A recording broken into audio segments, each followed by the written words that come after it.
جس طریقے سے انسان کا جسم تھکتا ہے، ذہنی طور پہ جسمانی طور پہ تھک جاتا ہے، بالکل اسی طریقے سے انسان کا دل بھی تھک جاتا ہے، دل بھی پریشانیوں کے اندر گھر جاتا ہے۔ بہت سی کامن وجوہات جن کی وجہ سے دل بہت تھک جاتا ہے، وہ تب ہے جب انسان اپنے فیوچر کے بارے میں بہت زیادہ سوچتا ہے۔ فیئر آف فیوچر جو ہے وہ انسان کو اکثر تھکا دیتا ہے، یا انسان کا دل اس لیے بھی پریشان ہو جاتا ہے کہ انسان جو اللہ نے اس کو دیا ہوتا ہے اس میں وہ مطمئن نہیں ہوتا۔ اور تیسری وجہ جس کی وجہ سے انسان کا دل جو تھک جاتا ہے وہ گریف ہے، غم ہے، اور اسی طریقے سے ڈیزائرز ہیں، شہوات ہیں۔ یہ جب کثرت سے انسان کے دل کے اوپر وارد ہوتی ہیں، بار بار انسان کے دل پر حملہ ہوتا ہے، تو اس وقت انسان کا دل جو ہے وہ بہت تھک جاتا ہے۔ یہ جو غم ہے اور دل کے غم ہے اور دل کا بوجھ ہے اور دل کا اطمینان نہ ہونا، سکون نہ ہونا، یہ صرف ہمیں نہیں ہوتا، یہ صحابہ کو بھی ہوتا تھا، اور یہ ہر دور میں ہر جو ہے نیک لوگوں کو بھی ہوتا رہا، اور ظاہر ہے جو اللہ سے دور لوگ ہیں ان کو بھی ہوتا رہا۔ تو اللہ کے رسول صلی اللہ علیہ وسلم نے کہا یا ابا امامہ، کہ اے ابو امامہ، کیا ایسی چیز ہے، کیا ایسی پریشانی ہے تمہیں جس کی وجہ سے تم مسجد میں ایسے وقت میں ہو جو وقت نماز کا نہیں؟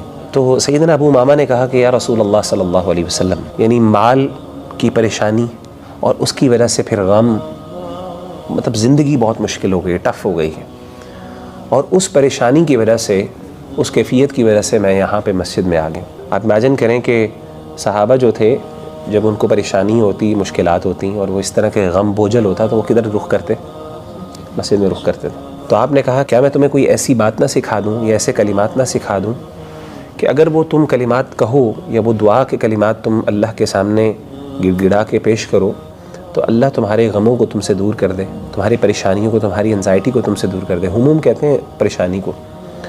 وقضا عنک دینک، اور تمہارا جو قرضہ ہے وہ تم سے اللہ تعالیٰ دور کر دے، یعنی وہ تمہارا ادا کر دے۔ تو انہوں نے کہا بلا یا رسول اللہ، کیوں نہیں اللہ کے رسول، میں تو اسی غم اور اسی پریشانی میں یہاں پہ موجود ہوں۔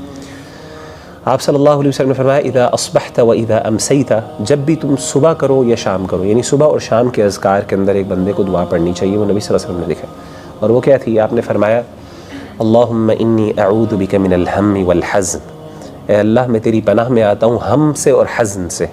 ہم کہتے ہیں انزائٹی سے، اور حزن کہتے ہیں غم یعنی گریف سے۔ وَأَعُوذُ بِكَ مِنَ الْعَجْزِ وَالْكَسْلِ، عاجزی جو ہوتی ہے وہ بندے کی حوصلے کی کمی، اور اس میں نقص کا نام ہے، ہمت نہیں ہے انسان کے اندر، جذب یعنی مطلب انسان کو جسمانی قوت ہے، طاقت ہے، لیکن نا وہ ایک چاہت، وہ پیشن اور وہ جو انرجی ہے نا جو آپ کو چاہیے کوئی کام کرنے کے لیے، کوئی اپنا گول اچیو کرنے کے لیے، وہ نہیں ہے آپ کے اندر، تو عجز اسے کہتے ہیں۔ والکسل، کسل کہتے ہیں کاہلی یا سستی کو۔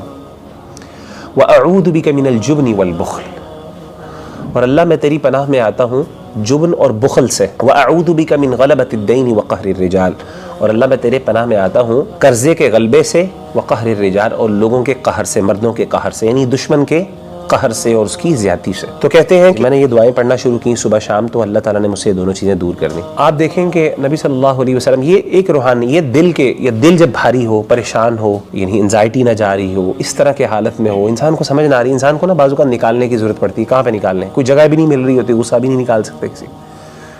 تو یہ ایک وینٹنگ کا طریقہ جو ہمارے دین نے ہمیں سکھایا وہ نماز کے صورت میں تھا۔